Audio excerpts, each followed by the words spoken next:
Raba toboko lafinaritra toboko vavy ankafaliana indray no erana amintsika ny tokantrano any amin'ity takarivan'ny sabotsy ity. Ireto avy hatrany ary ny lohatenim-baovao antsika amin'ity androndroany ity. Isany amin'izany ny fihaonan'ny SADC sy ireo mpanao politika na ihany koa ireo vondronkely politika nanosony ny sorodalana ivoahana amin'ny krizy. Ankoatr'izay eo amin'izay tontolo politika izay hatrany dia ny fanehoan-kevitra samihafa mahakasika ny filatsan'Andriamatoa Andry Rajoelina amin'ny fifidianana filoham-pirenena ary ny mahakasika ilay hetsika izay karakarain'ny FIMA FM ny bazar chic izany. Ny tontolo politika aloha no anokavantsika ny fampahalalam-baovao nisy ny fihaonana teo amin'ny delegation'ny SADC izay nitarihina Andriamatoa Joachim Chissano sy ireo vondrona nanosony ny tondrozotra no maraina teo tetsy amin'ny hotely fandraisam-bahiny tetsy amin'ny Colbert Taninarenina no nanatanterahana izay fihaonana izay ahafahan'izy ireo ny eniny etaetan'ny mpanao politika moa ity fotoana ity. Claude Rasolution Sombre Soanaivo no mitondra ny akon'izay.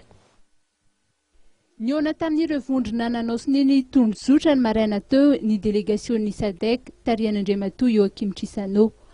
Raha mahazatra ny fandraisan'ireo mpanelanelan'ny SADC tsirairay avy ireo vondrona nanosony ny tondrozotra dia niaraka noraisina kosa ireo vondrona ireo androany no ny fangatahany maro anisa raha ny fanazavana voaray.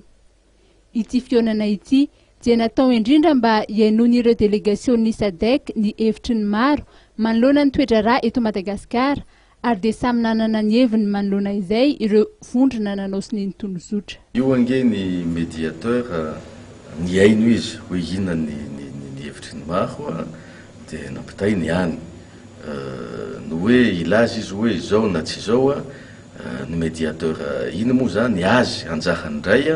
no mahafantatra hoe ny fandraha izy tamin'Andriamatoa Andry Rajoelina sy Ravalomanana samy tsy latsaka antsohatra ve zany fa ny hita aloha zany de déclaration télévisée internationale no zavatra nitranga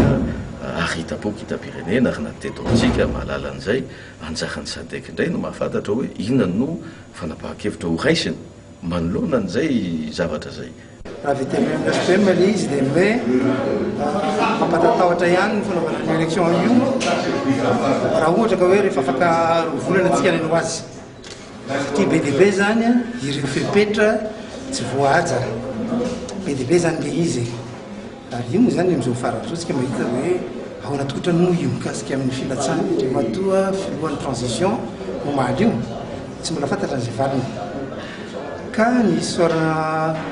n'Andriamanitra zany dia le hoe amin'izao fotoana zao misy NFFKM manao an'io hoe tsika samy Madagasikara ny amahany olana eto ka aloha miandry ny valiny io fa raha ndresaka amin'ny fanaovana tamin'izao tao inona moa ny zavatra tao izy mitady hoe inona ny vaovao azotsika omena azy zany amin'ny projet amin'ny fandehanan'ny processus ny feuille de route dia nilazaina azy moa zany fa hoe dia mandeha izy io fa misy nanomboka misy sakana